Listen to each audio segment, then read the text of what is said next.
I gave birth only 1 month ago, and I have cried every single day since. I am physically and mentally destroyed, unable to distinguish if what I am experiencing is the weight of postpartum life or something much darker. The behavior began the moment our child was born.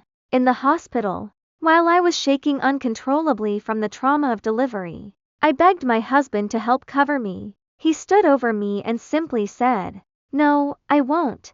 I felt abandoned in my most vulnerable moment, and that pattern has only intensified since we returned home. I handle every night feeding alone. When I was in physical pain and asked him to help with a single ounce of formula, he refused and shouted at me for being in a mood. When our son cries from constipation, my husband's response is to scream at me to stop the baby and tell me I am a bad mother with no empathy. He uses fear as a weapon. During a medical appointment, he told me that if I didn't stop crying, the authorities would take our baby away. When I broke down that night, he threatened that I would raise the child alone before moving to another room to sleep, leaving me to sob in the dark with a newborn. While I was recovering from stitches and barely able to walk, he stayed downstairs watching television for days, never checking on me. Now, he uses his role as the financial provider to call me lazy, demanding I maintain the house as a stay-at-home wife even though I am technically on maternity leave and still healing.